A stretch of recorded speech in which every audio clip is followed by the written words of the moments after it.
a profundizar sobre el orden sacerdotal. Vamos a establecer las características más importantes de este sacramento. A medida que vamos admitiendo todavía, vamos a admitir a las personas que están esperando, que se están incorporando. Bien, les decía que hoy vamos a desarrollar este sacramento, que es un sacramento que todos nosotros, de alguna manera, desde que nacemos, hemos tenido esa experiencia de conocer a un sacerdote, ¿no? Sobre todo si crecemos y vivimos dentro de un país culturalmente cristiano católico.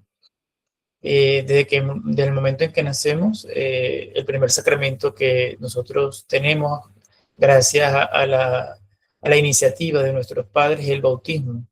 Y ya desde ese primer momento, el bautismo lo confiere como ministro calificado, es alguien que tiene el sacramento del orden, sea diácono o sea presbítero.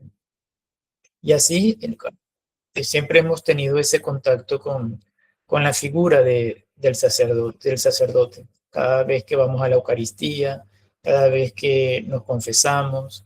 Entonces, ya aquí tenemos una idea de que el sacerdote es un mediador entre lo sagrado, entre Dios y cada uno de nosotros, ¿no? Es un mediador. Hoy vamos a desarrollarlo desde un punto de vista cronológico, y vamos a ir destacando los aspectos fundamentales de su teología, ¿no? De la teología del sacramento, a través de este contexto histórico, ¿no? Creo que es más fácil verlo desde ese punto de vista. Vamos a partir formalmente desde el Nuevo Testamento. ¿Por qué desde el Nuevo Testamento? Porque la alusión del sacerdote, tal como lo comprendemos en el Antiguo Testamento, bajo la religión judía, es un sacerdocio distinto al que nosotros conocemos o vivimos dentro del sacramento del orden sacerdotal, tal como los católicos lo conocemos. El sacerdote de la antigua alianza, del Antiguo Testamento, tiene una misión mediadora, es una persona igualmente consagrada a Dios, es originalmente de la tribu de Leví, que es la tribu sacerdotal, de donde salían todos los sacerdotes. Tiene una característica que tenían que ser hombres también, ¿no? Pero su carácter nunca va a ser comparado con el orden sacerdotal tal como lo conocemos en nuestros días, porque en ese momento era en la antigua alianza, en el Antiguo Testamento, ya tenía la figura de ser aquella persona que tiene eh, el oficio, el permiso, la licencia de poder ofrecer un sacrificio ante el pueblo, pero un sacrificio que no es comparado al sacrificio que realizamos o que realiza Jesús en cada misa, en cada Eucaristía. No es comparable al sacrificio que Jesús, como Hijo de Dios y como Dios, estableció dentro de la cruz.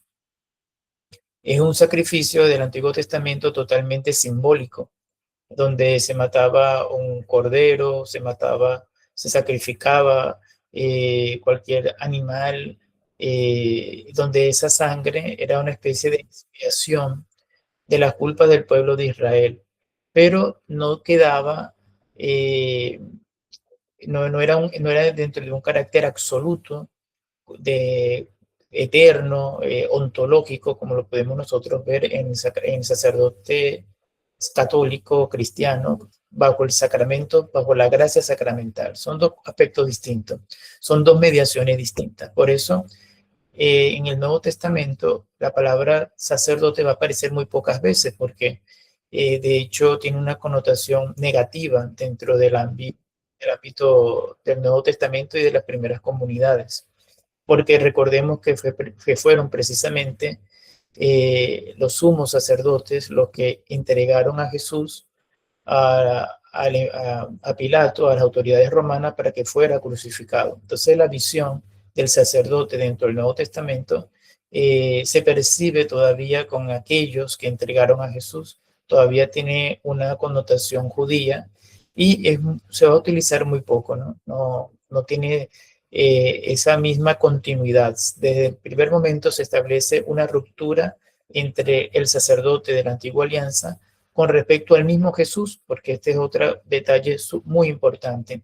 Jesús es el protosacramento, es decir, el primer sacramento, el que reúne toda la gracia, es el mismo Cristo. Cristo es el protosacramento y de él se desprenden todos los demás. Es la fuente de la gracia. Y por tanto, el único sacerdote, realmente el único sacerdote eterno, según el rito de Melquisedec, es Jesucristo. Todos los demás sacerdotes participan de un único sacerdocio que es profético, que es real, que es ritual.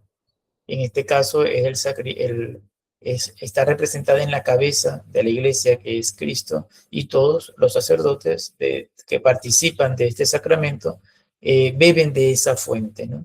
Y son canales de gracia que se van transmitiendo a través de los otros sacramentos, ¿no? A través de las manos del sacerdote puede confesar, pero no es el sacerdote el que perdona los pecados como persona, sino es Cristo el que está actuando a través de ese instrumento para poder ofrecer el perdón, para poder hacerse presente en la Eucaristía, para poder establecer el vínculo filial que se da en el bautismo, a través del perdón de los pecados, de la unción de los enfermos, a través de la bendición a las parejas que van a hacer y formar un matrimonio.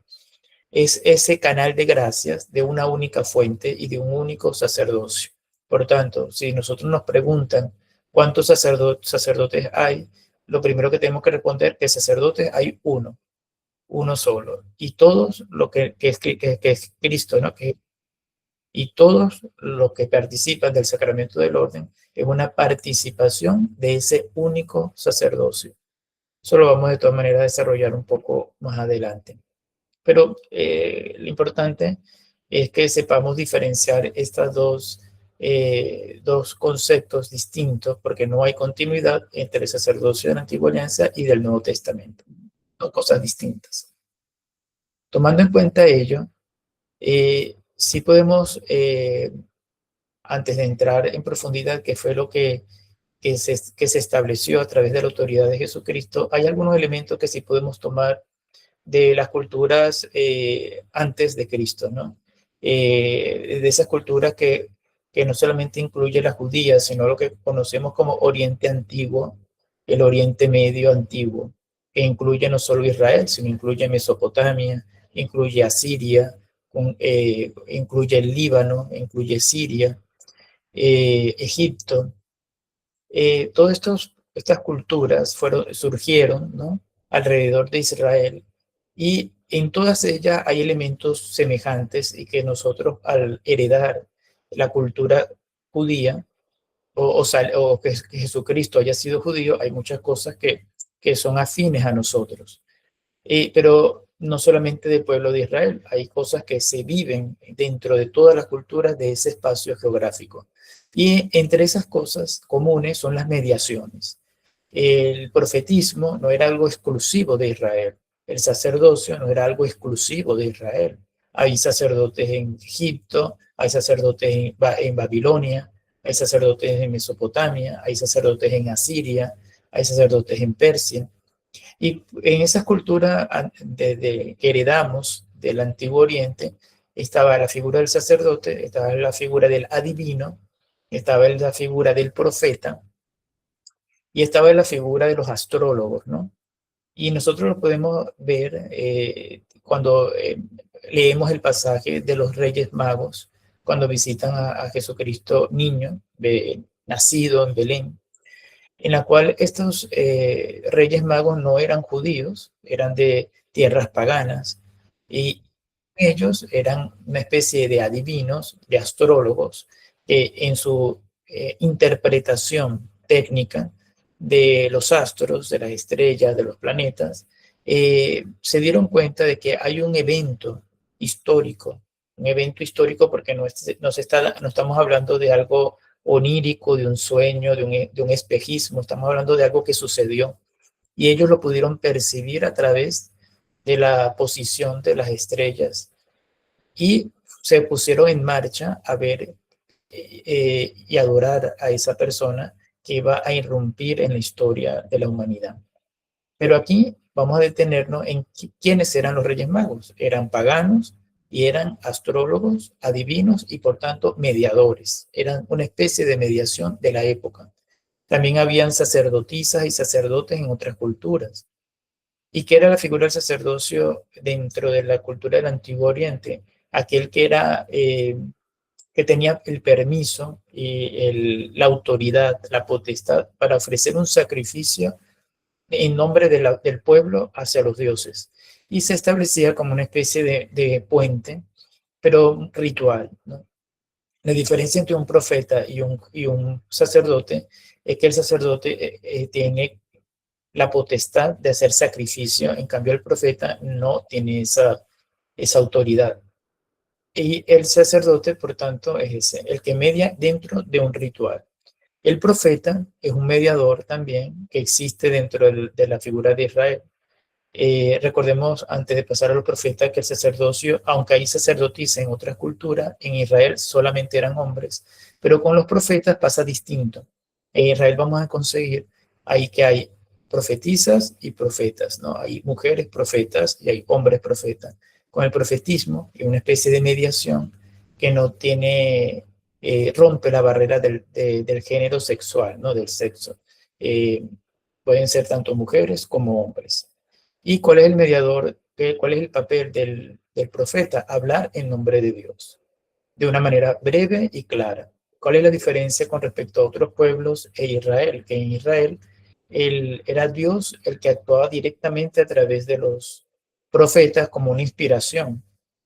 En cambio, los otros profetas de otros pueblos como Asiria, Mesopotamia, Babilonia, utilizaban elementos técnicos, que eran las estrellas, el barro, el agua con el aceite, las vísceras de los animales, sobre todo el hígado, era muy utilizado para interpretar. Eso no lo hacían los profetas de Israel.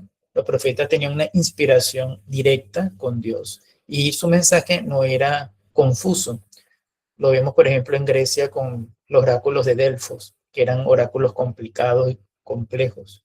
Eso no existe dentro del profetismo judío porque era algo claro, concreto, breve, conciso y que todo el mundo podía entender, tanto las autoridades muy cultas como el pueblo del día a día.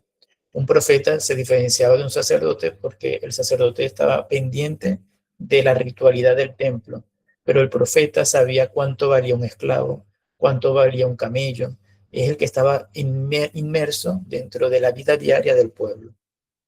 Entonces, aquí estas diferencias que establezco como introducción es para que nos demos cuenta de que no salimos o no partimos de la nada.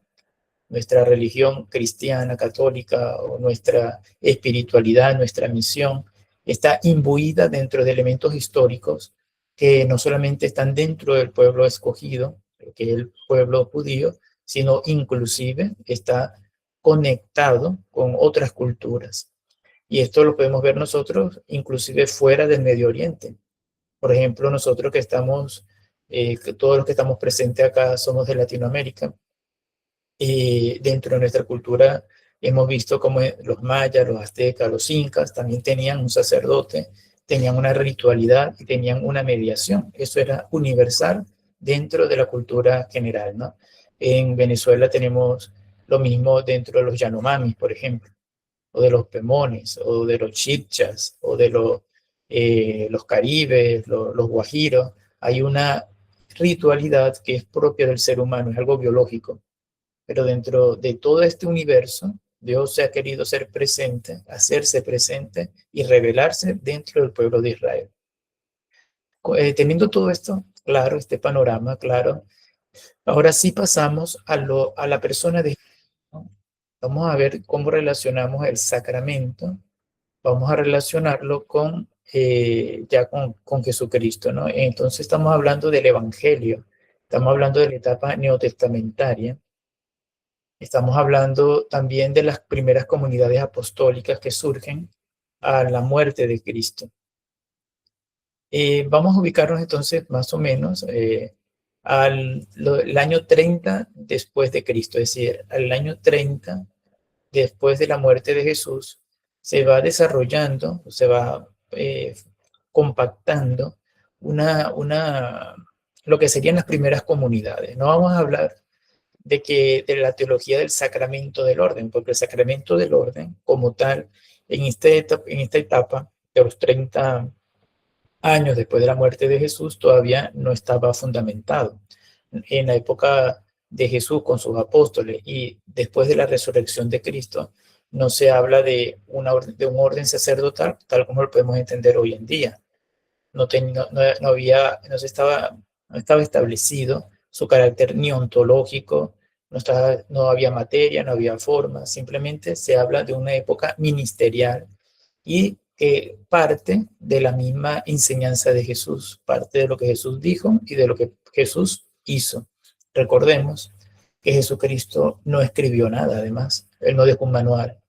De hecho, no podemos decir que Jesús no fundó una religión, él simplemente dio plenitud a lo que ya estaba revelado al pueblo judío. Él mismo es la profecía máxima porque se cumple en él esta revelación plena de Dios que ya había empezado en la historia de la salvación desde el momento en que hubo ese pacto con Abraham. Entonces acá yo no voy a hablar propiamente de una nueva religión, siempre yo voy a hablar en función de una continuidad, porque así Jesús lo quiso. Jesús no nació aislado de una cultura, nació inmerso dentro de una cultura y además nació como judío, que era el pueblo escogido, ¿no? Cuando digo judío también hay que matizar porque son 12 tribus, ¿no? Una de las tribus es la de Judá.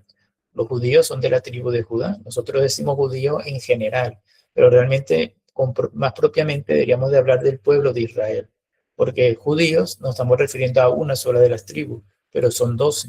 Entonces, Jesús nació dentro del pueblo de Israel.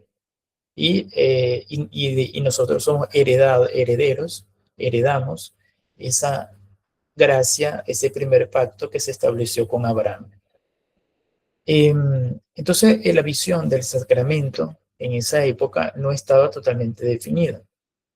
¿Qué es lo que podemos rescatar del tiempo del año 30 después de Cristo? Podemos rescatar es que hay una elección, un envío y una autoridad fundamentada en los evangelios. Por ejemplo, en el Evangelio de Marcos, capítulo 3, versículo 13 al 19, se nos habla de que hay una elección, un envío y autoridad. Vayan y bauticen a todas las personas. A los que les perdonen los pecados les quedarán perdonados. Vayan y anuncien la buena nueva. Anuncien aquello de lo que ustedes han vivido, de lo que han experimentado conmigo, ¿no? Hablando en primera persona, haciendo referencia a Jesucristo, ¿no? En ese primer momento, Jesús, de su palabra y recogida en los evangelios, se habla de que hay un envío, una autoridad, porque Jesús es el que lo establece, y una elección, porque Jesús cuando escoge a sus apóstoles, no es el apóstol que busca a Jesús, es Jesús el que escoge, el que elige a sus apóstoles, en este caso 12 apóstoles, un número que hace referencia a las 12 tribus de Israel. También hay 3 elementos fundamentales, aparte de esas características. Hay una elección personal, es decir, no es una elección genérica. Jesús cuando llama al sacerdote o al apóstol, en este caso, porque todavía no podemos hablar de sacerdocio, cuando escoge a sus apóstoles, los llama por su nombre y los llama desde su realidad personal. Juan, cada uno de los apóstoles, Andrés, y así sucesivamente, él va llamando por su nombre. Además, establece una misión en este caso apostólica. No son llamados solamente a seguirle, sino también a que hagan un trabajo, tienen una encomendación. Y después hay un gesto que se va a ir introduciendo desde las primeras comunidades, que es la imposición de mano, que es un gesto que se va a hacer cada vez más central dentro del sacramento del orden. El hecho de imponer las manos rescata la tradición del pueblo de Israel cuando se unge al sacerdote, cuando se unge al rey, en la cual hay una imposición de manos. Esta imposición de manos es heredada dentro de esta misión de estas características apostólicas, ¿no? Y que después, cuando se va a desarrollar el sacramento del orden sacerdotal, va a ser un eje central. Después viene la época del 50 a 100 después de Cristo, ¿no? El año 50 y 100 después de Cristo. Aquí ya tenemos los escritos de San Pablo, tenemos el libro de los Hechos de los Apóstoles escrito por el evangelista Lucas, y justamente en el libro de los Hechos, capítulo 6, se habla de la elección de los 7, ¿no? Se habla también ya del diaconado, de los primeros diáconos. Se habla del protodiácono, que es Esteban, el primer diácono. En la primera carta de Timoteo 4, capítulo 4, versículo 14, se habla ya de la imposición de manos como una ritualidad constante dentro de la ordenación episcopal, ¿no? Del episcopo. Y también dentro del presbítero, ¿no? Eh, También en la carta de Tito, en capítulo 1, versículo 5, reafirma de nuevo lo que ya San Pablo escribe a Timoteo. Entonces acá, dentro del contexto neotestamentario del siglo 50 al 100, vamos a ver que aparecen tres términos que no existían comúnmente entre los apóstoles, pero que se va desarrollando, sí, en las primeras comunidades después de la resurrección. Se van organizando a través de los episcopos, a través de los presbíteros y a través de los diáconos. Todavía acá no hay una distinción ontológica sistematizada de cada uno de estos términos. Tampoco hay una estructura ministerial definida en cada uno, y mucho menos se establecen que los tres forman parte de un solo sacramento. Eso no está presente en este momento, pero sí hay una definición, una identificación ministerial de estos oficios. El obispo es aquel que vigila, el que fiscaliza, el que está atento a que la comunidad todo funcione, y se va convirtiendo en su principal autoridad. El presbítero es el sacerdote que, que, que está justamente inmerso dentro de la sacramentalidad, el que bautiza, el que dirige la Eucaristía, el que confiesa, el que va a ser ese canal de gracia, ¿no? El que va a ser el encargado de esa ritualidad, que nosotros después vamos a ir definiendo como sacramento. Y el diácono tiene una participación de asistencia, sobre todo administrativa, ¿no? Es el administrador, diaconía es servicio, y está en servicio justamente de las viudas, de los huérfanos, de la parte material, y es una especie de ecónomo dentro de las primeras comunidades. También hay otros ministerios, ¿no? En la Didache, que es un texto de la época apostólica, recoge que también había los catequistas, por ejemplo, estaban los lectores, es decir, hay otros ministerios, pero de todos esos ministerios, las primeras comunidades, nos interesa ahora mismo son estos tres, porque estos tres son los que van a ir configurando lo que próximamente se va a conocer como orden sacerdotal. Bien, vamos a continuar un poco a nivel de la historia y vamos a ubicarnos en el siglo II y IV, en el siglo II y en el siglo IV. En este periodo se conoce como la época de la patrística, ¿no? ¿Por qué es un tiempo de gracia? Porque es la enseñanza que se tiene directamente, primero de Jesucristo a los apóstoles y después de los apóstoles a sus discípulos. En este lapso de tiempo se conoce como la patrística. Cierra en el siglo IV con San Agustín. Después del siglo IV, ya uno empieza a estudiar la teología desde el punto de vista de la teología medieval, ¿no? Pero la patrística es hasta el siglo IV. En este periodo patrístico se va definiendo sobre todo lo que es el episcopo, la condición o el ministerio episcopal va a ser donde va a partir, ¿no? Donde se va a comenzar a desarrollar lo que es el sacramento del orden. Tenemos San Ignacio de Antioquía en los años 110 después de Cristo, que habla sobre el episcopado dentro de un contexto monárquico, ¿no? Ya le da una estructura jerárquica. Es la primera teología fuerte sobre el episcopado, San Ignacio de Antioquía, donde defiende una triple estructura. Hay una estructura piramidal que es el obispo, el presbítero y el diácono. San Ignacio de Antioquía es el primero que establece esta relación teológica. Pero aquí la autoridad no es solamente funcional, sino eclesiológica.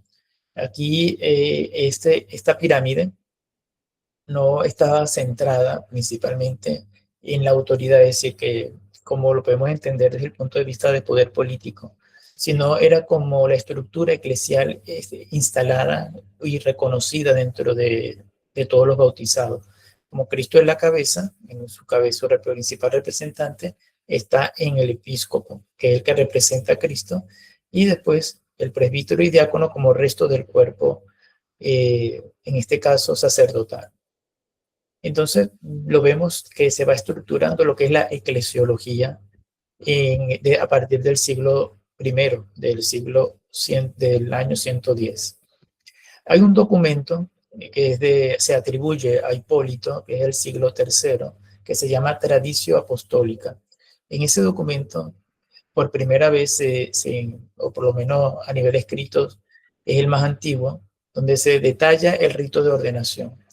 Ahí hay una oración consecratoria, hay una imposición de manos y está la invocación del Espíritu. Aquí hay tres características. Por primera vez en el siglo III se habla de una oración para consagrar, una imposición de manos y se invoca al Espíritu Santo.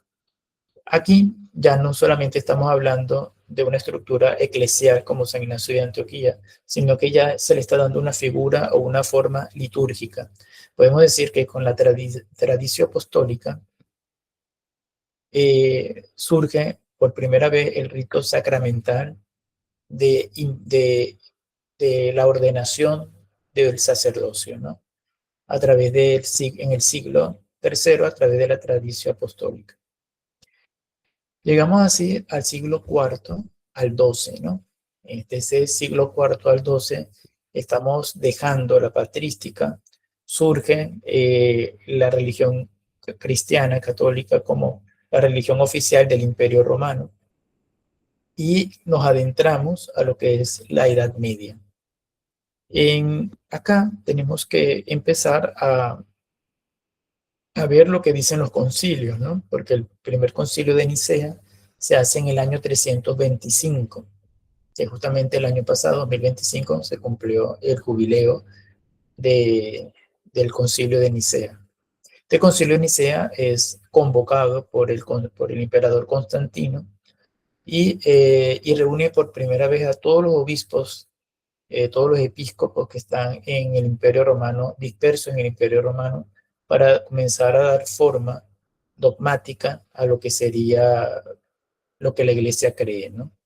Ya anteriormente estaba el Concilio de Jerusalén, que lo recoge las Sagradas Escrituras, y ahora tenemos el Concilio de Nicea. En el Concilio de Nicea no se define el orden sacerdotal como sacramento, pero a pesar que no se habla del orden sacerdotal como sacramento, sí se da una normativa, se regula las ordenaciones y se le da una jurisdicción episcopal, es decir, cada sacerdote tiene que depender de un episcopo, no hay sacerdotes vagos, en el sentido de que yo soy ordenado sacerdote y puedo estar donde yo quiera, ¿no?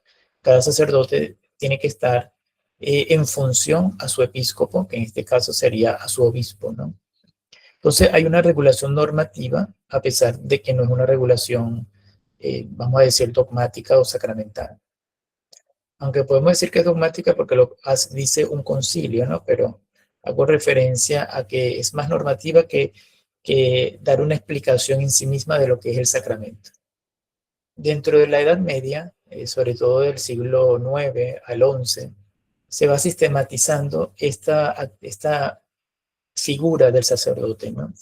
Se habla ya en esta época de la Edad Media de grados menores, del subdiaconado y de ritualización. Es decir, la parte litúrgica va cobrando más fuerza.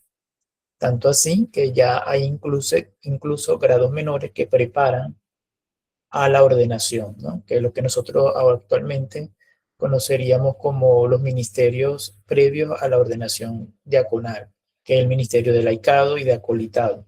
lectorado, acolitado.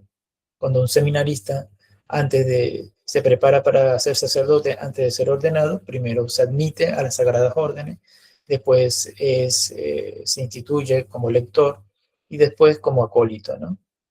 Después vendría la ordenación diaconal. Para esta época de la Edad Media, habían otras órdenes menores, aparte de las que conocemos, y estaba el subdiácono, que era antes de la ordenación diaconal, había el subdiácono. Eso posteriormente ya la liturgia no lo tiene, pero en esta época sí.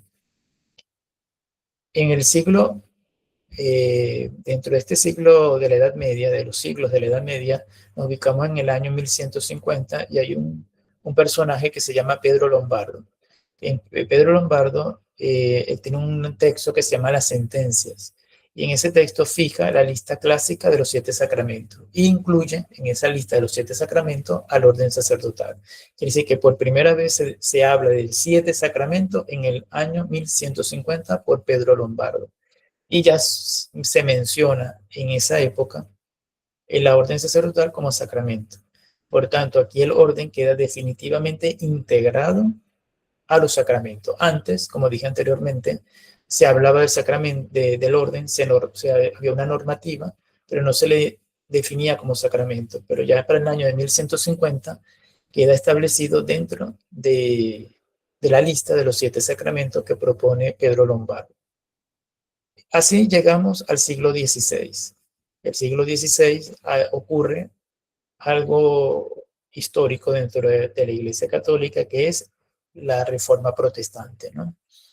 Surge esta primera división de la Iglesia, división a nivel no de cisma, sino de una separación herética prácticamente, porque ya hayamos tenido una separación cismática con los ortodoxos, pero la reforma protestante es distinta porque incluso modifica lo que se cree, ¿no? Se modifica el depósito de la fe, y eso lo hace mucho más grave. La principal reforma que hacen los protestantes es que le quita el carácter sacrificial e inclusive sacramental del orden, ¿no? Para ellos, el sacramento del orden es un oficio, un ministerio, pero que ponen en duda su carácter de persona in Christi, ¿no? Es decir, que el sacerdote en ese momento cumple un oficio, pero no, Jesús no se hace presente en él de la misma manera que nosotros como católicos podemos comprenderlo. Hay cambios sustanciales no solamente en el orden sacerdotal, sino en todos los sacramentos. Por ejemplo, no creen que haya un cambio total de la sustancia del pan y del vino en el cuerpo de Cristo, sino hay una consustanciación, sino que eso significa de que el pan sigue siendo pan y al lado de la esencia del ser del pan está la presencia de Cristo. Esto eso que también haya una temporalidad, ¿no? Por tanto, ellos defienden de que la Eucaristía, por ejemplo, no está es un orden dado por Jesucristo para ser comido, no para ser adorado. Por tanto, cuando uno entra a una iglesia luterana, por ejemplo, no tienen santísimo, porque ellos no creen que la Eucaristía es para adorar. No hay reclinatorio, simplemente es un banquete, se come, pero no se guarda las formas para ser adorada. Se guardan algunas, pero es para dárselos a los enfermos que no pueden ir a la celebración, pero tienen que ser consumidas en ese momento, ¿no? No se reservan. Entonces aquí hay unas diferencias del depósito de la fe. Hay una discrepancia dogmática. Y entre esas discrepancias entra el orden sacerdotal. Por tanto, lo que para ellos, para los protestantes, van a mantenerse como sacramentos son el bautismo, porque es mandado directamente por Dios, la confesión, que es el perdón de los pecados, porque Jesús manda a perdonar los pecados, y el sacramento de la Eucaristía, ¿no? Ellos son los 3 sacramentos que ellos reconocen como una gracia directa, ontológica de parte de Dios en la acción de su pueblo, ¿no? Y de hecho, el sacramento de la confesión incluso lo creen, no desde el punto de vista de que el sacerdote confiesa personalmente a cada persona, sino como el mediador que pide el perdón para todo su pueblo, ¿no? Entonces, en cada celebración litúrgica, el sacerdote cuando confiesa su adherencia a la fe de Cristo con la asamblea, en ese momento también están perdonándose sus pecados. Entonces, bueno, hay unas variantes con respecto a los protestantes. Esto lleva al Concilio de Trento, ¿no? Esto lleva a que lleguemos a este famoso concilio que se desarrolla en 1563 y en su sesión número 23 se habla sobre el decreto sobre el sacramento del orden. El Concilio de Trento responde a todas estas iniciativas que surgieron con la Iglesia protestante. Recordemos que el Concilio de Trento va desde 1545 a 1563. En la sesión 23 hablan del sacramento del orden. ¿Y qué afirma el Concilio de Trento? El Concilio de Trento va a decir que el orden es verdadero sacramento. Es decir, no como dicen los protestantes, que es un ministerio, sino que es un sacramento, instituido directamente por Cristo. No es un invento ni de Constantino, no es un invento de Hipólito, ni de San Ignacio de Antioquía. Fue fundado, instituido por Cristo directamente. Tercero, confiere carácter indeleble. Esto significa de que no se puede borrar. Algo indeleble es que no se puede borrar, como el bautismo. Son los dos sacramentos que imprimen carácter ontológico porque tu ser comienza a ser otro. Eras una persona antes de ordenarte y eres otra después de ordenarte. Por tanto, un sacerdote inclusive cuando deje su función sacerdotal, si es destituido o reducido al estado laical, aún sigue siendo sacerdote. Él es un peligro de emergencia, de muerte de otra persona. Él tiene no solamente el poder, sino el deber moral de poder confesar a esa persona, porque indistintamente de lo que haya cometido, él todavía sigue siendo sacerdote. O sea que donde viene ese término tan famoso de ex opere operatum, en la cual la acción del sacramento sigue funcionando a pesar de que la naturaleza del sacerdote sea pecadora, por ejemplo. Entonces, el que ejerce el sacramento lo ejerce con la misma eficacia que sea pecador o que sea totalmente santo. No se ve afectado el sacramento por ello. Bien, vamos acá a seguir admitiendo a algunos de sus compañeros. Bien. Otra característica es que existen jerarquías divinas, como ya lo decía San Ignacio de Antioquía. Están los obispos, que son los mismos episcopos, los presbíteros y el diácono. El Concilio de Trento es, por tanto, el que da una definición dogmática formal. Establece que es jerárquico, que son 3 grados y que conforman un sacramento, ¿no? Aunque aquí el término grados todavía no lo dice directamente, pero lo asoma, ¿no? Rescatando la lectura que hacía del sacerdocio San Ignacio de Antioquía. Y le da un carácter dogmático, es decir, ¿qué significa carácter dogmático? Que hay que creerlo como verdad de fe. El que no crea eso ya no se puede considerar que cree lo que cree la iglesia, ¿no? Llegamos al siglo XIX, al siglo XX. Aquí se habla de una codificación del sacramento. Ya no se habla de una declaración dogmática, sino se va codificando, ¿no? ¿Qué significa codificar? Que se va desarrollando a través de los distintos documentos pontificios. Tenemos, por ejemplo, el de Pío XII, Sacramentum Ordinis de 1947. Aquí lo define con precisión el Papa Pío XII. Primero, que la materia es la imposición de manos. La forma es la oración consecratoria, que es esencial. Clarifica que lo que teológicamente era debatido ya no tiene razón de debatirse, porque ya él lo está definiendo cuál es la materia y cuál es la forma. Repito, ¿no? Que la materia es la imposición de mano y la forma es la oración consecratoria. Eso lo establece en 1947. Llegamos así, por ejemplo, en el Concilio Vaticano I no se define ni se habla del orden sacerdotal propiamente, porque en primer lugar fue un concilio que se tuvo que interrumpir por el tema de la guerra.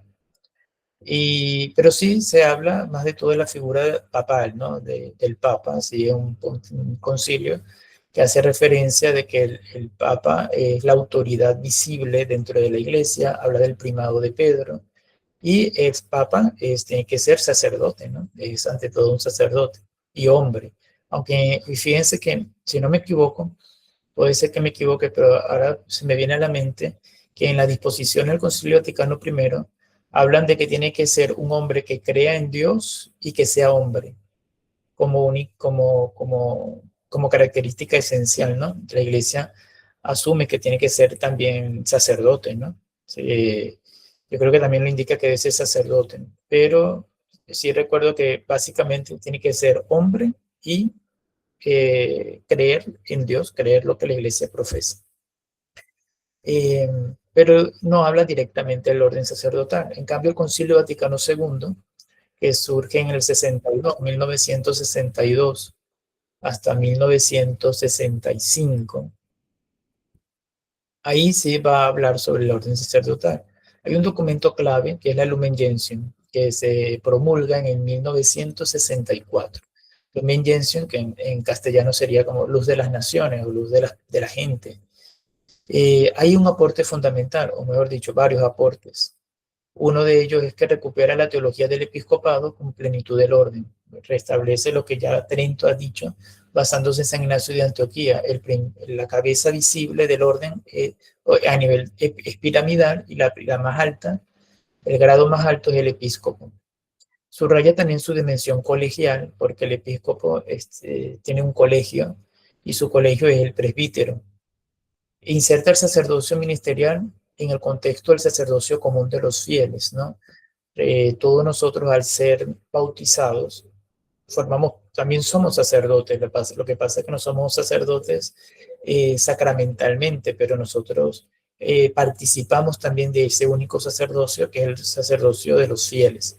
Entonces, todos somos sacerdotes, lo único que hay un representante entre todos los bautizados que nos representa a todos nosotros, que también es un sacerdote fiel como nosotros, pero él tiene esa, vamos a decir, responsabilidad de representarnos a todos nosotros. De todas maneras, aquí volvemos a lo que dijimos en el principio, Jesucristo es el proto-sacramento. Hay un único sacramento, una única fuente de gracia que es Jesús. Y el sacerdote, por tanto, bebe de esa fuente, participa de ese único sacerdocio que es Cristo, de ese único sacramento que es Cristo. Entonces, así como el sacerdote es ese canal de gracia, nosotros también recibimos esa gracia y a su vez, también como bautizados, podemos dar esa gracia a otras personas. Entonces, aquí habla de ese sacerdocio común de los fieles. Y también se entiende más eclesiológicamente y no tanto como una especie de normativa o potestad cultural, que todavía estaba poco definido, ¿no? El sacerdote era el que celebra la misa, ¿no? Generalmente cuando uno le preguntan a las personas, ¿qué es el sacerdote? ¿Quién es un sacerdote o qué es un sacerdote? Ah, no, es el que hace la misa. Entonces nosotros culturalmente relacionamos el sacramento del sacerdocio como algo cultural, como algo solamente litúrgico o algo sacrificial. Pero en la Lumen Gentium se nos aclara de que es mucho más que eso, ¿no? No es solamente el que establece, el que hace el sacrificio para que Jesús se haga presente, sino que también tiene las mismas características y la misma responsabilidad de todo el pueblo fiel de Dios, ¿no? Que todos participamos de una asamblea y tenemos esas tareas comunes, a pesar que él hayan roles definidos, como el catequista, el lector, el del coro, y está el sacerdote, pero todos participamos de una misma asamblea. No somos entes separados. Por tanto, vamos a ver ahora el desarrollo postconciliar. Pablo VI le establece el Pontificalis Romani, ¿no? En 1968, que es los rituales de los sacramentos adaptados al Concilio Vaticano II. Y en se da la reforma del rito de ordenación adaptando las oraciones, un poco, vamos a decir, actualizan lo que ya sin tocar el núcleo de la fe. También surge en 1983, en la época ya de Juan Pablo II, el Código de Derecho Canónico. Y de hecho, uno de los principales colaboradores del derecho canónico de 1983 fue el cardenal Castillo Lara, que es venezolano. De hecho, cuando uno agarra un derecho canónico de esa época, se da cuenta que tiene su firma, ¿no? Y él colaboró junto con el equipo conciliar para elaborar un nuevo derecho canónico. Y en el canon 1008 al 1009 define la estructura sacramental dentro del código dentro del derecho canónico, canon 1008 al 1009, ¿no? Esos dos, 1008 y 1009.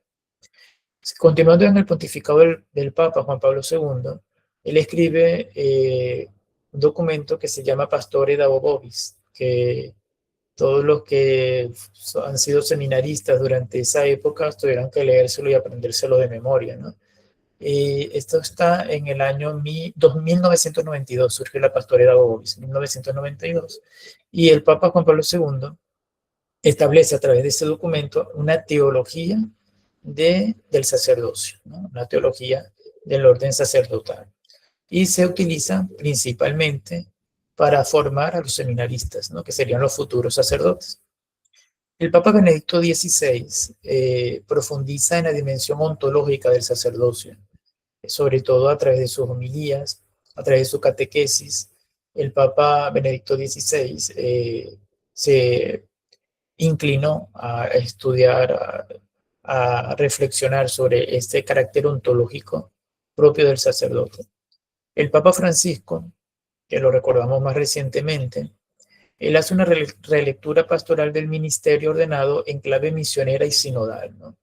Ahí él rescata ese término o esa visión del sacerdote dentro de lo que es el sínodo, dentro de lo que es inmerso en la comunidad, ¿no? Y también ese carácter misionero. Es aquel que no es proselitista, sino que debe de convencer a las personas por su propia vida, ¿no?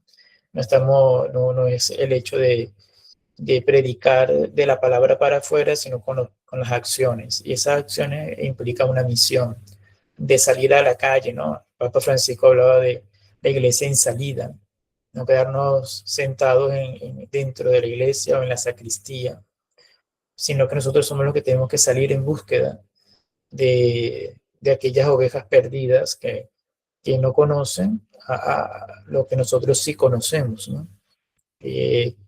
Darles a entender a ellos y a conocer a ellos esa misma experiencia que hemos cada uno de nosotros tenido en ese encuentro personal con Jesucristo. Vamos a hacer una síntesis de lo que hemos dicho a través de los siglos, ¿no? Entonces hemos dicho que el siglo I se habla del ministerio apostólico fundacional. Y en el siglo II al III, consolidación estructural episcopal.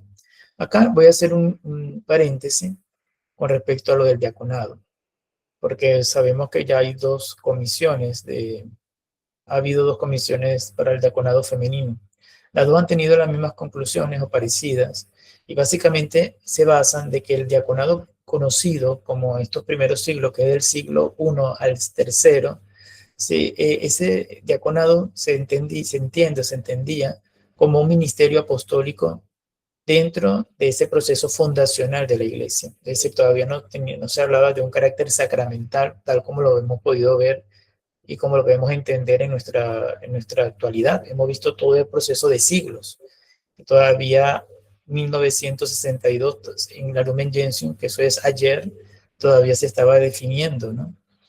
Entonces, claro, no podemos entender el ministerio diaconal como orden en los primeros siglos, del siglo I al siglo III, con la misma característica que nosotros entendemos el diácono en nuestra vida. Esa es una de las principales trabas, porque en esa época los sacramentos giraban en torno principalmente en dos: en la Eucaristía, que se hacía en las casas, y en el bautismo. Como para bautizarse eran personas adultas en su mayoría, y las mujeres eran mujeres y hombres, y las mujeres tenían que sumergirse en una piscina, porque en ese momento el bautismo era por inmersión en una piscina y no por sino que se le echaba el agua en la cabeza. Se le colocaban unas batas y por pudor tenían que acompañarlas y bautizar las mujeres, ¿no? Sacerdotes siempre han sido hombres, entonces surge la figura del diaconado femenino como la que acompaña, ¿no? a estas mujeres en su proceso de bautizo y tienen otros elementos también. Es injusto reducirla simplemente a esa función. En todo lo que podemos comprender de las cartas de Pablo, se puede leer y entre líneas todo las características importantes que tenía la mujer como diácono dentro de la comunidad, dentro de las comunidades cristianas, que en otro momento podemos resaltarlo. De hecho, yo ya hace tiempo hice un artículo sobre el diaconado femenino en la Sagrada Escritura. Yo voy a intentar rescatarlo para mandárselos por el grupo y donde se más o menos para que puedan tener una idea, ¿no? De que cómo no podemos trasladar un concepto de los primeros siglos a nuestra actualidad. Habría que pasar por una relectura de otros concilios y eso hace que este proceso sea muy lento y muy complicado, ¿no? No es que la iglesia no quiera o porque no le da la gana, sino porque hay unos procesos de siglos que son difíciles de poder cambiarlos simplemente por un simple deseo, ¿no? Y bueno, aquí ya después vienen opiniones personales, que sí, sí, que sí, no, pero bueno, en este momento no, como no estamos hablando del diaconado femenino, simplemente quería asomar, pero también estoy abierto a que pues, si quieren un día nos conectamos, hablar nada más de ello, lo podemos hacer, ¿no? Eh, Después pasamos al siglo XII al siglo XIII, donde se habla de la sistematización sacramental. Ya por primera vez hay un contexto litúrgico que nos lleva al Concilio de Trento en el siglo XVI, donde hay una definición dogmática. Después de esa definición dogmática, llegamos al siglo XX con el Concilio Vaticano II, donde hay una lectura espiritual, eclesiológica y pastoral, ¿no? Recordemos que el Concilio Vaticano II es un concilio pastoral, no es dogmático, sino pastoral. Cómo aplicar todo lo que nosotros sabemos a nuestro mundo de hoy, a nuestro mundo actual. Bien, nos faltaría pasar a la parte teológica propiamente, pero no quería seguir avanzando sin preguntarles si hay alguna duda, si tienen algún comentario, para pasar ya a la última parte, que es la parte teológica del sacramento. Por los momentos todo bien. Entonces seguimos y también van anotando y al final los escucho porque siempre es bueno también tener ese intercambio, ¿no? De sus impresiones para yo también aprender de ustedes. Vamos a entonces a la parte teológica. Dentro de la parte teológica, tenemos que comprender que el sacerdocio, la orden sacerdotal no surge como una élite, como un sacerdocio cerrado. En el Antiguo Testamento se veía más así, ¿no? Se veía que eras de una tribu, o si no eras de la tribu de Leví no podías ser sacerdote. Era algo elitesco, ligado a la autoridad. El sacerdocio, tal como está presentado en el orden sacerdotal, en el sacramento, no es algo cerrado, es todo lo contrario, tiene que estar dentro de la comunidad. A una cosa que a mí me impactaba cuando comencé es decir, dentro de la Iglesia Católica, a veces se ve como esa separación, ¿no? De que el sacerdote está arriba en el altar, el pueblo abajo. Cuando el sacerdote da la bendición, todo el mundo se va y el sacerdote entra en la sacristía, ¿no? Eso se ve en primer momento como algo frío, ¿no? Porque uno dice, bueno, el sacerdote entra por un lado, sale por una puerta y entra en una puerta donde nadie de nosotros puede entrar, a menos que no sea por permiso, ¿no? Entonces, esto no ayuda mucho a la idea, ¿no? De que todos estamos en una sola asamblea. Después hay ideas, ¿no? Que se fueron surgiendo, como hacer una estructura de la arquitectónicamente, hacer que las iglesias sean más circulares, que el altar esté en el medio y los asientos estén alrededor. Ha ido litúrgicamente ideas posteriores como para hacer ver que el sacerdote no es que está separado del pueblo, sino que es un representante del pueblo. La iglesia protestante, por ejemplo la luterana, una cosa que me llamó la atención fue que el sacerdote entra como una especie de procesión, ¿no? No entra no sale por la sacristía, sino que entra por la puerta principal y sale de primero. Él por la puerta principal no sale completamente, sino que se queda parado en la puerta, y ahí es cuando sale el pueblo. Y el pueblo, cuando sale, tiene oportunidad de despedirse en este caso, del pastor luterano. Después yo he visto ese tipo de actitudes, de gestos dentro de la Iglesia Católica. Litúrgicamente no sé ahora mismo si es correcto o no es correcto, ¿no? Pero sí yo veo que por lo menos se puede asimilar mejor a lo que se quiere, que no es algo elitesco, sino que el sacerdote tiene que estar dentro ser partícipe de la comunidad, ¿no? Ser partícipe de lo que sufren las personas, no ser alguien como una especie de barrera, ¿no? Que a veces nosotros mismos como laicos somos los culpables, porque una persona pide hablar con el sacerdote y nosotros los laicos somos los primeros que le decimos: no, el sacerdote está ocupado, ¿qué quiere? Tienes que venir al despacho parroquial a tal hora, a tal hora. ¿Lo puedo llamar? No, porque él es una persona que, imagínese, si lo llama a usted y lo llama a todo el mundo, no vive esa persona. Que muchas veces nosotros mismos somos los que formamos esos círculos de protección hacia el párroco, y lo hacemos una persona inaccesible, ¿no? Y no creo, ahora mismo no sé cuál es la solución, pero creo que no es lo más conveniente, ¿no? Nosotros, la idea es que el sacerdote sea alguien accesible. Sabemos que hay mucha población para la poca cantidad de sacerdotes que hay, pero un sacerdote tendría que estar dispuesto a confesar cuando se le pide, a asistir a un enfermo cuando esté enfermo, porque no es cuando, no, yo voy a visitar a los enfermos mañana, pero si mañana se sana, está enfermo es hoy, hoy es que te necesita, ¿no? Porque para mañana puede ser que se cure o que se muera, entonces ya no vale la pena.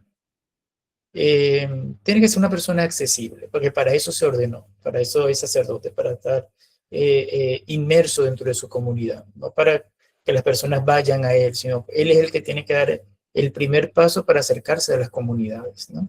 Porque es parte de su ministerio.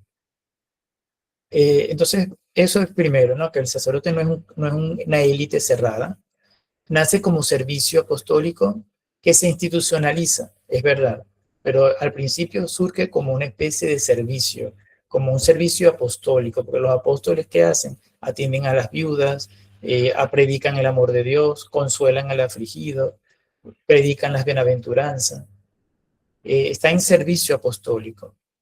Después, ya sobre todo cuando se comienza a hacer una institución a través de Constantino, donde ya todo entra un poco más, con una estructura mucho más administrativa, política, quizá pueda cambiarse esa idea, ¿no? Se pueda hacer más difícil de verlo de esa manera, porque claro, vemos que el episcopo es como el gobernador, o como el gobernador o el rey de un feudo, y eso hace que a veces sea visto como algo inaccesible, ¿no? Pero no debe ser así. El que tiene más responsabilidad debería servir más, ¿no? El que tiene más responsabilidad tiene que estar más dispuesto al servicio. Bien, y por tanto, se habla no de un poder autoritario como un poder humano, sino un poder apostólico, un poder sagrado, ¿no? El poder sagrado, ¿cuál es el poder o la autoridad del sacerdote? Que puede comunicarse directamente con Dios, porque es un canal directo, abierto, dispuesto. ¿Para quién? No para él, sino para distribuirlo al pueblo. Es un representante de la comunidad de sacerdotes fieles que son todos los bautizados. Entonces, no es una cuestión, no es una tarea exclusiva, es una tarea que sirve de puente, y un puente no tiene no tiene ciencia de ser un puente en la cual no pueda nadie transitar sobre ese puente, ¿no? Un sacerdote es un puente, ¿no? Como el pontífice, viene ese término pontífice a un puente. Si yo construyo un puente en un lugar inaccesible, donde no hay ninguna persona ni animal que pueda atravesarlo, ese puente no tiene sentido de ser. Es una pérdida de tiempo. El puente funciona a medida que sirva para que las personas podamos ir de un sitio a otro. Entonces, si hay un sacerdote que sea imposible que transmita a Dios a su pueblo o que el pueblo pueda llegar hacia Dios, es un sacerdocio que no tiene sentido de ser. No, se pierde esa naturaleza. Pues si yo voy a un sacerdote y quiero confesarme y me dice, no, no puedo. Hay una persona enferma, no, estoy ocupado. Eh, eh, Quiero que la Eucaristía se haga en un horario donde sea más cómodo para la mayoría de las personas que puedan asistir. No, en ese momento no puedo. Puedo estar a tal hora donde van solamente 3. Entonces, yo estoy limitando la entrada de las personas hacia Dios. Entonces, ahí incumpliendo lo que es la naturaleza de ser un puente. Creo que se entiende lo que dije, ¿no? Después vemos que no podemos reducirlo a una simple función comunitaria, porque para eso hay periodistas, hay ONG, hay distintas personas encargadas para denunciar las justicias sociales. No se tiene que solamente limitar a una persona, a un funcionario público, ¿no? No es un funcionario público, es una persona que está dedicada a servir, a estar en servicio al Evangelio. Entonces, cuando vemos a algunos clérigos que solamente se ven es al lado de las autoridades de turno, entonces y no se ve al lado de las necesidades del pueblo, entonces uno dice, está siendo un funcionario público más, ¿no? O al contrario, que solamente se la pasa repartiendo sopa todos los días en la comunidad, pero no hace más nada. Entonces se está convirtiendo en simplemente un dispensario social y tampoco es la idea, ¿no? Entonces hay que tener un equilibrio, que yo sé que no debe ser nada sencillo, pero está allí para justamente eh, no solamente socorrer a los necesitados o solamente para estar en los puestos de autoridad, sino que también tiene que estar sobre todo centrado que su principal función es dar a conocer a Jesús en el Evangelio. Esa es su principal función. Jesús dice, pobres tendrán ustedes todo el tiempo, ¿no? Entonces, en cambio a mí, me tendrán cuánto tiempo podemos tener nosotros la oportunidad de escuchar sobre Jesús, ¿no? Vamos a continuar, en la cual la otra característica o observación, la última, es que es un desarrollo orgánico. El orden sacerdotal es un desarrollo orgánico. ¿En qué sentido? De que no, no se puede entender que es un concepto definido desde el primer momento, sino al contrario. Nos damos cuenta de que, ya voy a apagar un momento el móvil que me está sonando. Bien. Tenemos que entender lo que es un concepto que se va desarrollando a lo largo del tiempo y por tanto hay que comprender que tiene un desarrollo no solamente teológico, sino también tiene un desarrollo histórico, tiene un desarrollo litúrgico, es decir, un todo. ¿No? Es muy difícil decir que ya desde el momento en que Jesucristo nació y estuvo con nosotros, desde ese momento ya hay un sacerdocio, ¿no? Hay un proceso de toda la historia. Ya como conclusión, hay unas preguntas que siempre me hacen y yo las saqué aquí de adelante un poco, ¿no? A ver si coinciden con las que ustedes tienen. En primer lugar, ¿de dónde viene la palabra sacramento? ¿No? Porque hablamos de sacramento, pero ¿de dónde viene el sacramento? Recordemos que sacramento es una palabra del latín. El término original, antes del sacramento, se hablaba de misterio, porque la Biblia fue escrita en griego. Las primeras comunidades beben del griego. Y el griego utilizaba el término misterio. Y después cuando se desarrolla dentro del Imperio Romano, si no me equivoco, el primero que lo utilizó fue Tertuliano cuando hablaba del bautismo, habla del sacramento del bautismo, ¿no? Entonces pasa a ese término latino. Y que quedó en el castellano para hablar de los 7 sacramentos instituidos por Cristo, que confieren una gracia especial, que es la gracia sacramental. Ninguna religión tiene esta estructura, ninguna. Todos tienen algo parecido en el sentido de que hay,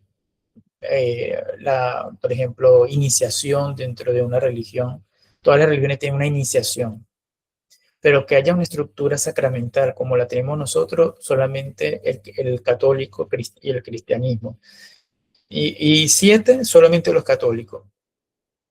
Porque como les decía anteriormente, los cristianos protestantes tienen 3 nada más. No tienen todos los sacramentos como nosotros lo podemos entender. Por tanto, es algo propio, característico de los católicos. ¿Existen analogías con otros ritos de otras culturas? Sí, sí existe una analogía, porque como lo hemos dicho en la introducción, el ser humano desde el Paleolítico ritualiza los momentos decisivos de la vida, que son nacimiento, iniciación, matrimonio y muerte. Este mismo proceso encaja con los sacramentos. El rito de nacimiento es el bautismo, el rito de iniciación es la confirmación, el rito del matrimonio lo tenemos como el orden, como el sacramento del matrimonio. Cuando uno muere, ante la preparación ante la muerte, está la unción de los enfermos. Si no eres casado, eres sacerdote, ¿no? Eres el orden sacerdotal. Tenemos también inmerso lo que es el perdón de los pecados. Entonces, todo es durante toda la vida. Entonces, vemos que los rituales que tienen otras culturas a través de toda su vida, sí tienen una cierta analogía con respecto a los sacramentos, con sus debidas diferencias. Por eso se habla de analogía. Que analogía no es que sean dos cosas iguales, sino que son dos cosas que se pueden asemejar. Por tanto, también podemos decir que el aspecto de lo sagrado es universal. Hay ejemplos comparativos. Por ejemplo, el bautismo tiene analogías con las abluciones judías, ¿no? Las purificaciones en religiones antiguas. Tenemos el tema de la circuncisión. Puede haber cierta semejanza, ¿no? La Eucaristía tiene paralelos formales con los banquetes sagrados del mundo grecorromano. Ya los judíos tenían el banquete alrededor del Cordero. Los griegos tenían una cosa que le llamaban simposio. El simposio era dividido en 2 partes. La primera parte era la reflexión de la palabra, de la oratoria, y la segunda de la comida. De allí también surge un poco el contexto litúrgico, donde primero se comparte la palabra y después hay una reflexión que es la oratoria, que puede ser una especie de homilía, y después el banquete. Eso si ustedes leen el banquete de Platón, ahí lo explican muy bien. En el banquete de Platón establecen que es un simposio y hay elementos que se asemejan un poco a la Eucaristía porque se va construyendo con lo que hay en el momento. También la unción de los enfermos recuerda las prácticas de consagración del antiguo Israel, por el tema de la presencia del óleo, del aceite, para ungir a una persona. Esa unción también ocurre dentro de los óleos del bautismo, ocurre en el crisma de la confirmación, ocurre también en la orden sacerdotal. Entonces sí se puede decir que hay ciertas analogías con otras culturas. Pero ¿qué nos diferencian? La principal diferencia es la parte teológica y ontológica. Y esto yo creo que es uno de los aspectos más importantes. Primero que su origen es cristológico. El sacramento cristiano se fundamenta en la encarnación de Jesucristo, ¿no? Todo parte de ese único sacramento que es Jesús encarnado. Segundo, la eficacia objetiva, porque no es por la cualidad del sacerdote ni de la materia, no porque el pan sea más de una marca y no de otra, el sacramento va a ser mejor, ¿no? No está unido la eficacia de la materia con respecto al sacramento que se representa en sí. Entonces, este ex opere operato es que a pesar de que mi materia, que la parte instrumental sea negativa muchas veces por el pecado, aún así la eficacia es siempre de parte de Dios, por eso es buena. Cosa que en otras religiones no se ve de esa misma manera. También la historicidad, los sacramentos están anclados con acontecimientos históricos concretos, como lo hemos visto alrededor de esta clase, desde los primeros siglos hasta nuestros días. Hay una dimensión que también es personal, no es magia, es que es una acción que Dios quiere, hay una intencionalidad de Dios como persona y no solamente algo morboso de parte del ser humano que quiere adivinar qué hay en el futuro.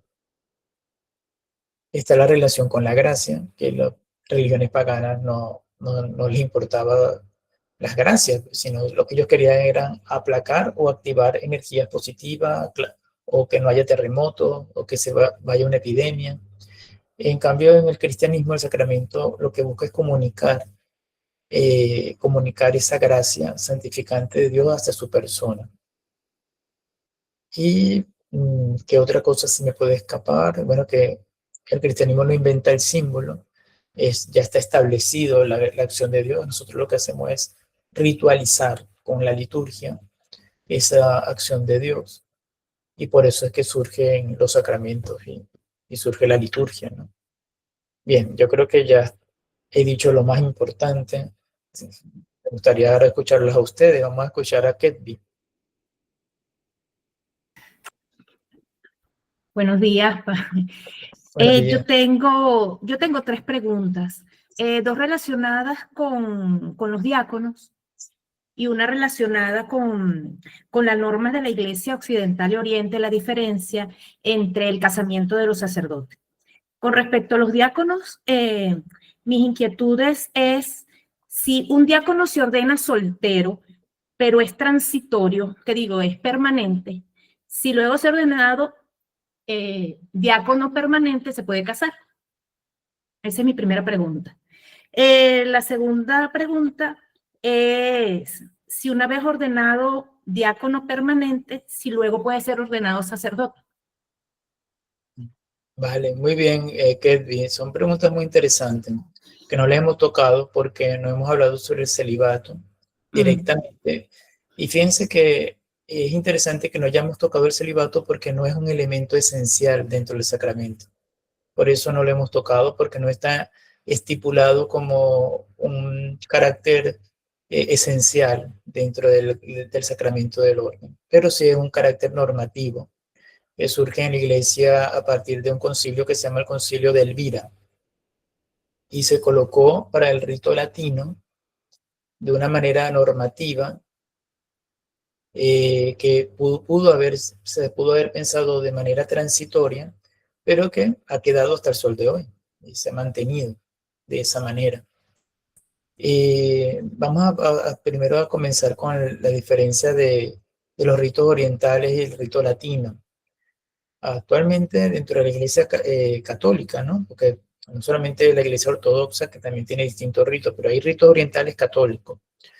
En general católico, yo creo que son como unos 14 ritos. Puede ser que sean más o menos, pero más o menos rondan por allí, si no me equivoco ahora mismo, que lo pudiéramos buscar en Google, ¿no? Pero sí sé que es una gran cantidad de ritos, aparte del que nosotros conocemos. Vamos a ver un momento, preguntarle a Google cuántos ritos hay, cuántos ritos católicos hay, para tener una cantidad exacta. Mira, según Google nos dice que hay 24 ritos católicos, litúrgicos católicos. 24, que decir que me peleé por 10. No son 14, sino 24 ritos. Entonces, ahí te puedes ver la gran diversidad que hay dentro de la iglesia. Estos 24 ritos pueden ser maronita, hay tanto mozárabe, ambrosiano, y son ritos que tienen un carácter más endémico, ¿no? Por la zona donde se desarrolló, las comunidades donde se desarrollaron, que fueron muy fuertes, con unas características propias, que se mantienen fiel al Papa, y por tanto por eso son católicos, pero que se le ha respetado por su tradición histórica, que celebren su sacramento como lo han venido haciendo desde un principio, según ese momento, ¿no? Y por eso hay esa diferencia. Cuando se habla del celibato, en el Concilio de Elvira solamente se habla del rito, se le establece en el rito latino, quiere decir que los otros ritos no tienen obligatoriedad del celibato, pero el latino sí. El rito latino es el que nosotros conocemos comúnmente porque es el que está difundido por todo por todos nuestros países occidentales, fundamentalmente, porque en Oriente hay más variedad de ritos que en Occidente. Sin embargo, el rito ambrosiano es de Milán, en Italia. El rito mozárabe está presente aquí en España. Es decir, que hay también algunos que están presentes en esta zona. El armenio está también en la parte occidental, pero en Oriente están la mayor cantidad de ritos distintos. Sí es verdad que para que ellos sean obispos, el episcopo dentro de las religiones orientales o de los ritos orientales, tienen que ser célibes, eso sí. El obispo sí tiene que ser célibe, pero los diáconos y sacerdotes no. ¿Por qué se escoge al obispo célibe? Porque para que tengan, por la responsabilidad que tiene, ¿no? Que no esté atado a una familia, a otras responsabilidades, sino que sea más completa su entrega con respecto a su oficio, ¿no? Tienen que casarse antes de la ordenación, no pueden casarse después de ordenados. Es decir, si esas personas de otros ritos pueden casarse, pero no pueden casarse después de ser ordenados. Si se ordenan célibes, tienen que mantenerse célibes. Si se ordenan casados, se mantienen casados. Hasta que la persona se muera, ¿no? Hasta que su pareja se quede viudo, ¿no? Pues su pareja se puede morir. Entonces ya allí esa persona no...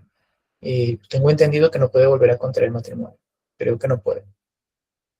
Entonces, bueno, eso con respecto a la diferencia de los ritos. El rito latino sí es obligatorio, tanto para el presbítero como para el diácono, como para el episcopo, ser célibe. En nuestro contexto es obligatorio todavía.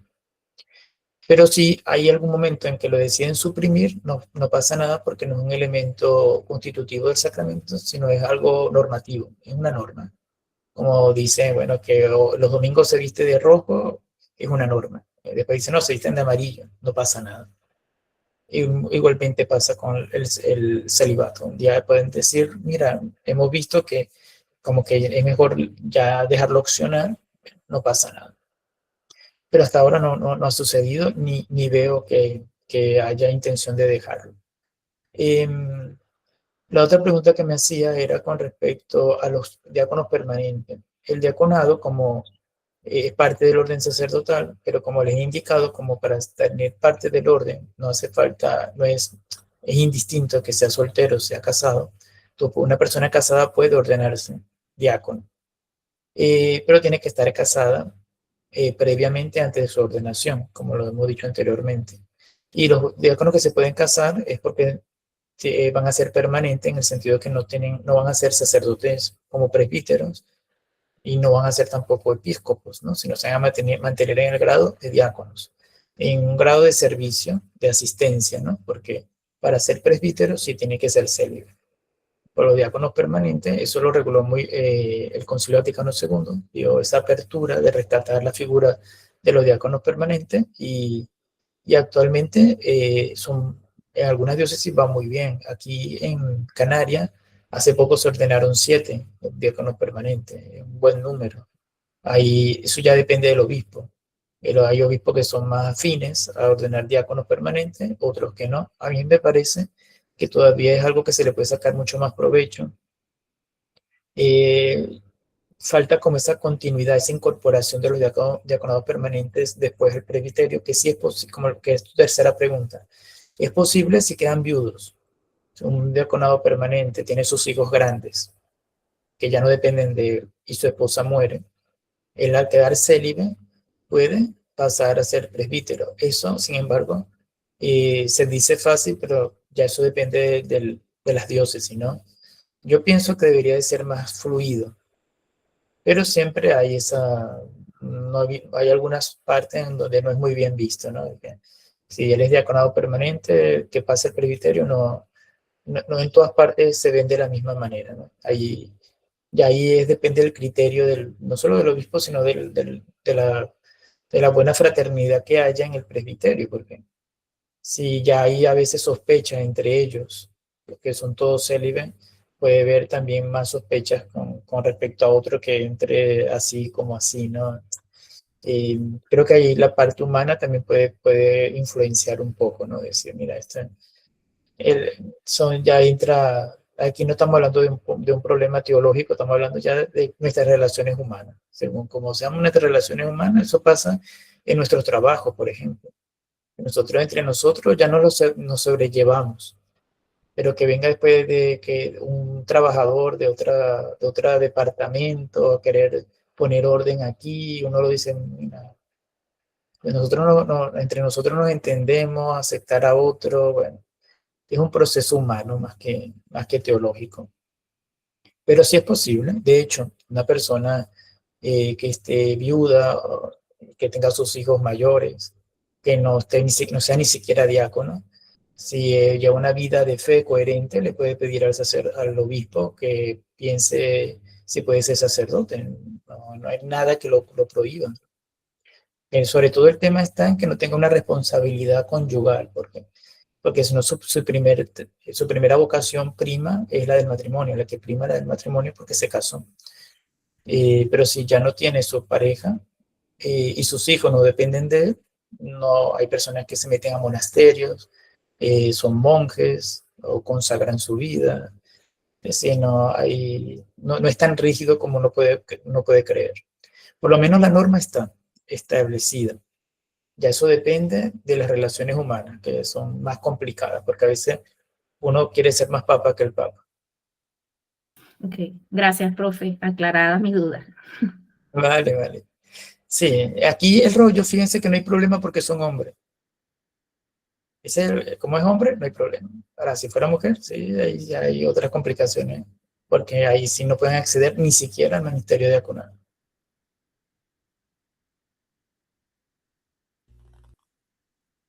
No sé si, José, sí, te escuchamos. Buen día, Ronald y Buenos días. hermano. Iba a comentar algo que tú dijiste durante la disertación en cuanto a que pareciera que el padre en la misa está como muy separado allá y la asamblea allá y el padre está lejos y se ve como distante, pero debemos recordar que la misa como tal es el memorial del sacrificio de Cristo. Cuando el padre sale, se abre la puerta, esa procesión del padre con o sin monaguillo es el Cristo que va llevando la cruz durante ese camino al Gólgota. Y cuando se llega al altar, el altar representa la piedra del Gólgota como tal, donde se va a hacer el sacrificio. Y si nos recordamos de la Sagrada Escritura, las personas eran crucificadas muy separadas del pueblo y el pueblo se quedaba más abajo o más atrás. Y bueno, inclusive en ese momento, si alguien se acercaba a alguien que estaba crucificado, eso era muy mal visto, porque más bien decía, mira, tú eres familiar de fulano que cometió tal crimen, ¿no? Qué horror, y nadie lo quería tratar, y de hecho la gente se quedaba por allá bien retiradita, así como para que no me vieran. Y bueno, por supuesto, obviamente hoy no es que uno tenga el rechazo a que esté Cristo allí, ¿no? Por supuesto, pero era simplemente para que se recreara lo que había ocurrido desde aquel entonces. Muy bien, José, sí, es interesante esa visión. Ciertamente Jesús se vuelve a ser presente en sacrificio en ese momento. Ahí también es bueno también decir, ¿no? Porque está dentro del Sacrosanto Concilio, que el Vaticano II no solamente le da un carácter sacrificial a la misa que la tiene, sino también abre un poco la puerta, vamos a decir, un poco más flexible en la idea del banquete pascual, ¿no? Eso nosotros lo podemos ver con el tema del mantel. Yo no sé si lo he dicho anteriormente con ustedes. Cuando uno entra a una misa o está en una iglesia, vemos que si el mantel es un camino de mesa que se cae a los laterales nada más, ahí prima el sacrificio, ¿no? Se ve que la misa está en un contexto de que nos recuerda el sacrificio. Pero también hemos visto altares donde está cubierta por todos los cuatro lados, ¿no? Que cae el mantel como si fuera una mesa de banquete, ¿no? Porque cubre todo el altar, ¿no? Entonces ahí el mantel nos está haciendo una referencia al carácter celebrativo de la Eucaristía, ¿no? Ambos son válidos, por eso está permitido litúrgicamente, pero sí hay que leer eso, las características. Yo estoy seguro que todo lo que está aprobado litúrgicamente, si la posición, la ubicación, es porque tiene un sentido, ¿no? Tiene un sentido catequético, como dice José, pues, muy bien lo dice José, que todo lo que está establecido es porque tiene un sentido, un orden. Pero bueno, eso también. También está el otro problema que es el coro.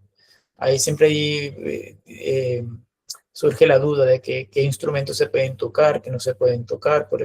Hay gente que dice que no se puede aplaudir porque es como aplaudir a Cristo que se está muriendo en la cruz. Que sí, hay tantas posiciones. La verdad es que yo creo que el Sacrosanto Concilio lo que dice que hay que evitar son las percusiones, que son tambores.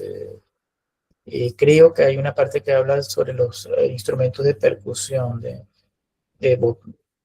Pero bueno, habría que volver yo mismo, no, ahora mismo no lo tengo bien claro, ¿no?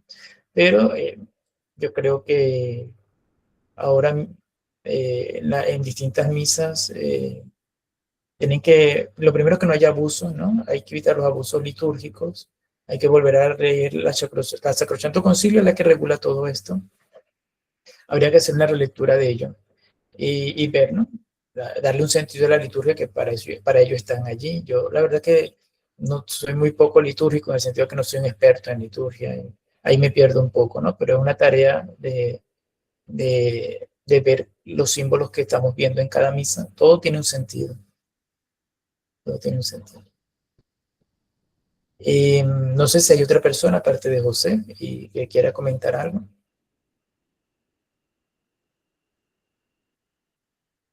O comentar o hacer alguna pregunta.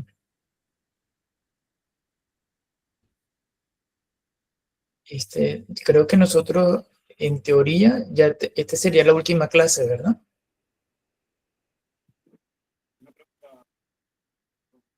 Vale, de todas maneras, si tienen... Ah, Néstor creo que va a decir algo.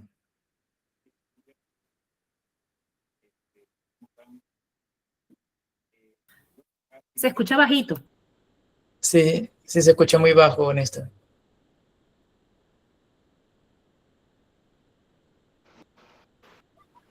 Ok. Sí, ahora sí nos escuchan. Sí. Ok. Si un sacerdote llega siendo sacerdote, se supone que se enamora, se casa después del sacerdocio, después de haber sido sacerdote, tiene una hija o un hijo. Ese sacerdote puede oficiar una misa, o sea, consagrar, oficiar una misa. Sí, si tiene el permiso del obispo, sí. Recuerden que el sacramento del orden es indeleble, es decir, un sacerdote puede tener hijos o no tenerlos, pero vamos a suponer que teniendo los hijos igualmente va a ser sacerdote. No le va a quitar el sacerdocio el hecho de que tenga un hijo. Pero sí tiene que tener el permiso del obispo porque también para no hacer motivo de escándalo, ¿no? Si un sacerdote que celebra públicamente y todo el mundo sabe que tiene un hijo, va a crear un caos dentro de la comunidad, le van a decir que no, mira, no es conveniente porque vas a crear una confusión a las personas, entonces puede ser eso, que eso ocurra, ¿no? Pero en un dado caso que vive en un pueblo donde no hay sacerdotes cercanos, puede ser que a lo mejor le den la oportunidad de confesar o de visitar a un enfermo, pero eso, ahí la palabra, el que tiene la autoridad de decir sí o no es el obispo, ¿no? El obispo el que sí puede, él como sacerdote lo puede hacer, El pero párroco, no, por lo menos el párroco de una comunidad lo puede autorizar, ¿no, verdad? tiene que ser el obispo, Tiene que ser el obispo. tiene que Sí, ser el obispo. vi un caso hace años y ahorita me vino a la mente y lo recordé, pues. Y sí vino como esa pregunta porque es algo inusual o que normalmente no se ve. Claro, en esa comunidad tal vez nadie sabía que él tiene una hija, que es casado, pero el sacerdote lo dejaba en alguna comunidad de esa parroquia, él lo dejaba oficiar la misa, celebrar la misa. Sí, Entonces, sí, sí, posiblemente sea con autorización del obispo, como te comento, no tiene, de hecho, como decía anteriormente, una persona que es viuda y tiene sus hijos grandes puede ordenarse sin problema.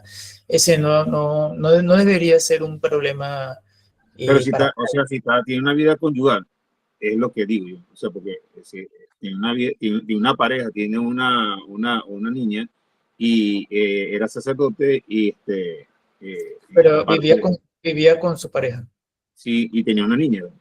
Ya, bueno, Entonces, no ahí sé. había una cosa como extraña. Me pareció muy extraño eso. Sí, Porque no hay estaba que ver. casado por la iglesia, porque no podía ser casado por la iglesia, porque ya tenía estaba casado por él, Sí, ahí hay que ver el estaba contexto ordenado. personal, hay que ver el contexto, porque claro, ahí Sí, como es un contexto un caso muy específico, sí, habría que ver todo, porque eh, no te sabía decir porque no conozco el caso directamente, pero si lo hace con permiso del obispo es porque seguro hay una razón, ¿no? Seguro debe haber una razón. Aquí tenemos que tomar en cuenta también de que no debería de ser motivo de escándalo, ¿no? De tener sí, un tampoco. Es decir, si está permitido, es porque seguro hay esa posibilidad, ¿no? Hay esa posibilidad. ok, Como muchas gracias. sí, el matrimonio no está reñido con el sacramento del orden, es algo normativo y si hay una autorización del Papa, una autorización del obispo, bueno, es una norma, es una norma. Ronald, Sí, sí José, sí, tiene la mano levantada. Sí, te José, escuchamos. ¿vas a hablar? Ah, No, está yo César quería también, está preguntarte César y José, es verdad. Bueno, vamos primero con César y después José. Y también ahí en el chat qué, creo que qué- Norma dijo algo. qué comentario tienes tú sobre un posible cisma que hay por allí, sobre unos obispos que están desconociendo, una secta, no sé si es secta o qué, que están desconociendo la autoridad del Papa y que van a ordenar unos obispos este mismo año, que es inminente ese cisma. ¿Sabes algo? Depende, porque yo lo último que he escuchado es que hubo una reunión con el dicasterio de la doctrina de la fe, con los padres, los sacerdotes que tienen una influencia de los lefebvrianos, que son, que cuando no aceptaron los cambios del Concilio Vaticano II, entonces, que se llama Fraternidad de Pío X, si no me equivoco, es así. Y ellos ordenaron hace poco a unos sacerdotes sin autorización de Roma, del Vaticano, porque hay una especie de convenio para no acrecentar la herida de las diferencias. Y lo que se les dijo a ellos en esta última reunión es que no tenían prohibido ordenar sin autorización de Roma, ¿no? Se les volvió a llamar, se les volvió a decir eso, que para estar en comunión y para que ese comunión, ese vínculo se mantenga a pesar de que de las diferencias, sí tienen que estar sometidos a no ordenar a ninguna persona si no es autorizado por el Papa. Entonces ellos lo han hecho, son personas muy eh, que creen que están en contra de algunos presupuestos del Concilio Vaticano II, son personas que todavía celebran los sacramentos, como por ejemplo la Eucaristía con los ritos preconciliares, entonces tienen también tienen unas razones que alegan y dicen que nosotros los que estamos postconciliares hay muchos abusos con respecto a lo que se vivía con la tradición, entonces ellos aluden a ello para separarse, pero sí hay una tensión, pero siempre la ha habido. De hecho, hubo un momento en que estaban excomulgados. Lo que pasa es que el Papa Benedicto XVI luchó para que esa herida se minimizara, se estableció un vínculo, un permiso para que ellos pudieran celebrar la misa como con el rito anterior, pero de allí a ordenar ya es un paso distinto, ¿no? Entonces, se les dijo que tenían que tener un permiso del Papa para poder hacerlo, ¿no? Pero bueno, aquí lo importante es mantener la comunión. El Papa sirve como un equilibrio para la unidad. Entonces, cuando uno se salta eso, ya puede haber cisma. Puede haber cisma. José, sí, te escuchamos. Sí. Era un comentario en relación a lo que había dicho Néstor de la situación del sacerdote casado. De manera sabia, ya el sacramento del servicio se dicotomizó, es decir, que tiene una u otra vía, es decir, o se hace sacerdote o se casa. Pero aún así, en el documento de Aparecida existe una parte que puede justificar la situación de él y dice que en aquella comunidad muy aledaña donde, bueno, no haya una posibilidad de sacerdote ni iglesia cercana, una persona que sea vista justa por la comunidad, aunque esté en estado seglar, puede ejercer el sacerdocio, obviamente, como usted dice, siempre que sea autorizado por el obispo. Sí, eso en comunidades aisladas también tiene su tema, ¿no? Ahí en el sínodo de Amazonía se presentó la posibilidad de que ciertas personas casadas puedan oficiar o dirigir algunos sacramentos. En Chiapas ocurrió algo también muy característico, ¿no? Que se pueden, hace ya años, ¿no? Algo reciente, pero puede también ayudar un poco, porque se ocurrió el fenómeno en Chiapas, en México, de que llegó un punto en que había más diáconos permanentes que clero. El obispo comenzó a ordenar muchos diáconos y entonces llegó un momento en que había más diáconos permanentes que el mismo clero de su diócesis. Pero también había una realidad que entre los indígenas, de los aborígenes propios de esa localidad, eran más afines al matrimonio y por tanto hacía que las vocaciones surgieran más en el contexto de una familia que célibe, ¿no? Y por eso también eso se explica el alto número de diáconos permanentes. Y eso mismo es un eco que ocurre en Amazonía, porque hay algunos sitios, algunos poblados, algunas culturas, donde el tema del celibato de amor no entre tan fácilmente como lo podemos comprender nosotros. También está el caso en África, ¿no? Que en África ellos tienen regularizado de paso la poligamia, por ejemplo. Ellos que pueden casarse con varias mujeres. Y entonces, pues, claro, ya ahí es la adaptación litúrgica en cada comunidad, ¿no? En cada comunidad. En Norma nos escribe en el chat cuáles son las partes de la de la Eucaristía, de la misa, ¿no? Básicamente, yo ahora de memoria no me las sabría todas, ¿no? Pero sabemos que sí hay dos partes fundamentales, que es la parte de la reflexión de la palabra de Dios, que es la que Son nosotros... cuatro, profe. Son cuatro. Cuatro. Vale. ¿Cuáles son, Néstor, para que nos refresquen? Ritos iniciales, liturgia de la palabra, liturgia de la Eucaristía y ritos finales. Perfecto. Ahí ya Néstor nos aclara. Gracias, Néstor. Sí, que hay esos cuatro que yo creo que se pueden como clasificar en dos momentos, ¿no? En dos momentos, el momento de la reflexión de la palabra, la homilía, y después pasa al momento del altar, ¿no? Que se prepara todo para que podamos participar de la Eucaristía, ¿no? Antes, en las primeras comunidades, cuando solamente los que estaban bautizados podían quedarse al segundo momento, ¿no? A partir para acercarse al altar. Después de la homilía, los que no eran bautizados tenían que salir a sus catequesis, ¿no?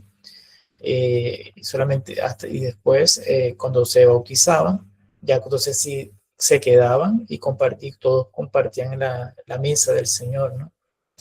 Sí, así ha habido también, ya la Eucaristía ha tenido también su desarrollo, como sacramento también ha tenido su desarrollo. Bien, yo no sé si quieren comentar otra cosa. Es un tema muy interesante, ¿no? El tema de...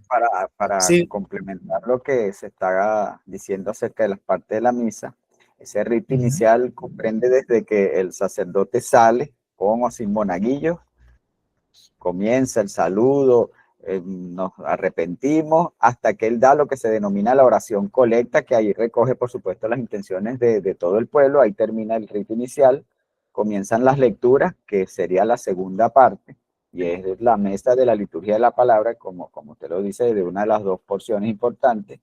Esa liturgia de la palabra incluye la homilía del sacerdote y termina con la oración de los fieles, y allí termina esa segunda parte y viene entonces ahora la tercera, que es la liturgia de la Eucaristía, que ahora viene la mesa del pan de Cristo como tal, vivo y sacramentado. Y por supuesto, después de la comunión viene lo que es la oración final con la despedida, la oración postcomunión y despedida, que es la última parte. Perfecto. Muy bien, gracias, José. Excelente. Y bien, yo creo que todo está claro, por lo menos hemos ahondado lo más que hemos podido. Cualquier duda que ustedes tengan pueden escribirme sin problema. Si quieren después profundizar en algo, que vi que levantó la mano, ¿qué nos quiere decir? Profe, ¿se mantiene lo que nos vas a mandar como una guía o un resumen de la clase o la tomamos de las grabaciones? Este resumen el día de hoy ya yo lo tengo preparado. Yo ahora mismo se los paso para que tengan la clase resumida también, aparte de la grabación. Así como hicimos con la anterior clase. Okay. Gracias por el material, el contenido que nos enviaste luego de la primera clase. Gracias. No, de nada, de nada. Sí, allí, si ustedes, como les digo, si necesitan algo, si quieren profundizar en algo, yo sí tengo el material y lo puedo compartir sin ningún problema, ¿no? Yo les voy a compartir es el artículo sobre el diaconado femenino en el Nuevo Testamento. Me parece que es interesante, de la figura de Febes, que es la que mencionan, ¿no? Es interesante, yo no sé si quiere, a ver, es que no estoy seguro si la tengo a mano, pero yo creo que sería más oportuno por el tiempo.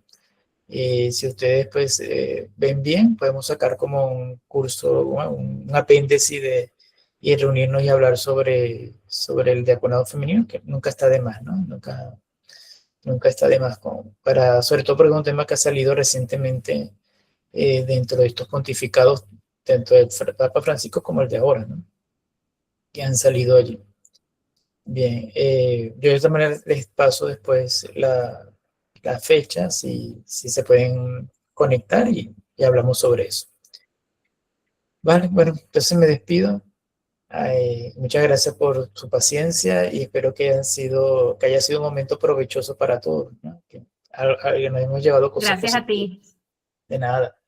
Feliz Bien. día a todos. Igual. Dios les acompañe. Feliz día, gracias. Feliz día, muchas gracias. Feliz Día del Amor y la Amistad. Feliz día.